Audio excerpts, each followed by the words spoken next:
Footpath ಅಲ್ಲಿ ಓಡಾಡೋದಕ್ಕೆ ಆಗೋದಿಲ್ಲ ಅಂತ ಹೇಳಿದ್ರೆ ಜನ ಅನಿವಾರ್ಯವಾಗಿ ರೋಡ್ಗೆ ಬರ್ತಾರೆ. ರೋಡ್ ಅಲ್ಲಿ ಓಡಾಡುವಾಗ ಯಾವ್ದೋ ಗಾಡಿ ಟಚ್ ಆದ್ರೆ ಸಾಕು ಅಥವಾ ಗುದ್ದಿದ್ರೆ ಪ್ರಾಣನೂ ಹೋಗ್ಬಹುದು, ಕೈ ಕಾಲು ಮುರ್ಕೊಳ್ಬಹುದು.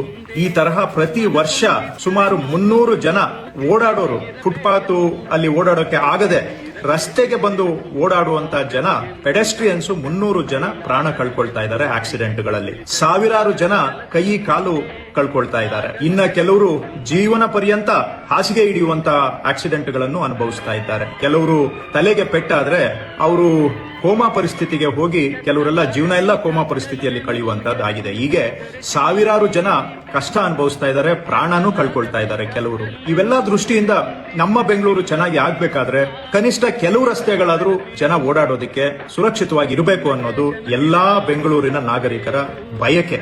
ಇದನ್ನ ನಾವು ಸರ್ಕಾರ ಈಡೇರಿಸಬೇಕಾಗಿರೋದು ನಮ್ಮ ಕರ್ತವ್ಯ. ಈ ಪ್ರಯತ್ನ ಯಶಸ್ಸಾಗಬೇಕಾದ್ರೆ ಸಾರ್ವಜನಿಕರ ಸಹಕಾರ ಇದ್ರೆ ಮಾತ್ರ ಸಾಧ್ಯ. ಹಾಗಾಗಿ ನಾನು ಮತ್ತೊಮ್ಮೆ ತಮ್ಮಲ್ಲಿ ಮನವಿ ಮಾಡ್ತೇನೆ, ನೀವು ಕಮರ್ಷಿಯಲ್ ಕಾಂಪ್ಲೆಕ್ಸ್ ಏನೋ ಮಾಡ್ಕೊಂಡಿದ್ದು ಫುಟ್ಪಾತ್ ಮೇಲೂ ಕೂಡ ಎಕ್ಸ್ಟೆನ್ಷನ್ ಮಾಡ್ಕೊಂಡಿದ್ರೆ ದಯವಿಟ್ಟು ತಾವು ಅದನ್ನ ತಕ್ಕೊಳ್ಳಿ. ಅಂಗಡಿಗಳನ್ನ ಇಟ್ಕೊಂಡಿದ್ದು ಅಂಗಡಿಯಿಂದ ಮುಂದೆ ಬಂದು ಫುಟ್ಪಾತ್ ಮೇಲೂ ನೀವು ಎಕ್ಸ್ಟೆನ್ಷನ್ ಮಾಡ್ಕೊಂಡಿದ್ರೆ ದಯವಿಟ್ಟು ನೀವು ಅದನ್ನ ತಕ್ಕೊಂಡು ಜನ ಓಡಾಡೋದಕ್ಕೆ ಬಿಡಿ. ಅಥವಾ ಫುಟ್ಪಾತ್ ಅಲ್ಲಿ ನೀವು ವ್ಯಾಪಾರ ಮಾಡ್ತಾ ಇದ್ರೆ ಮೇನ್ ರೋಡ್ಗಳು ಬಿಟ್ಟು ಬೇರೆ ರೋಡ್ಗೆ ಸ್ಥಳಾಂತರ ಮಾಡಿ ನೀವು ಅಲ್ಲಿ ವ್ಯಾಪಾರ ಮಾಡ್ಕೊಂಡು ಜೀವನ ಮಾಡಿ. ನಾವು ಯಾರ ಜೀವನಕ್ಕೂ ಕೂಡ ತೊಂದರೆ ಮಾಡುವ ಉದ್ದೇಶ ಇಲ್ಲ.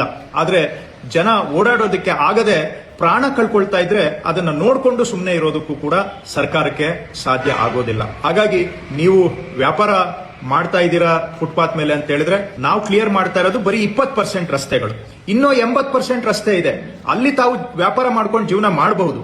ಎಲ್ಲಿ ಜನ ಹೆಚ್ಚಿನ ಸಂಖ್ಯೆಯಲ್ಲಿ ಓಡಾಡ್ತಾರೆ ಅಲ್ಲೇ ನೀವು ಅಡ್ಡ ಮಾಡಬೇಕು ಅಂತ ಹೇಳಿದ್ರೆ ಇದು ಸಾರ್ವಜನಿಕರ ಮೂಲಭೂತ ಹಕ್ಕು ಅಂತ ಸುಪ್ರೀಂ ಕೋರ್ಟ್ ಹೇಳಿದೆ. ಫಂಡಮೆಂಟಲ್ ರೈಟ್ ಅಂತ. ಆ ಫಂಡಮೆಂಟಲ್ ರೈಟ್ ಅನ್ನ ನೀವು ವೈಲೇಟ್ ಮಾಡಕ್ಕಾಗಲ್ಲ, ನಾನು ವೈಲೇಟ್ ಮಾಡಕ್ಕಾಗೋದಿಲ್ಲ. ಅದನ್ನ ಗೌರವಿಸಬೇಕಾಗುತ್ತೆ ನಾವೆಲ್ಲರೂ ಕೂಡ. ಹಾಗಾಗಿ ಇದು ಬೆಂಗಳೂರು ಚೆನ್ನಾಗಿರ್ಬೇಕು ಅಂತ, ಬೆಂಗಳೂರು ಸುಧಾರಣೆ ಆಗಬೇಕು ಅಂತ ನಾವು ಮಾಡ್ತಾ ಇರುವಂತ ಪ್ರಯತ್ನ. ಈ ಪ್ರಯತ್ನ ನೀವು ಸಹ ಕೈ ಜೋಡಿಸಬೇಕು, ಸಹಕಾರ ಕೊಡಬೇಕು.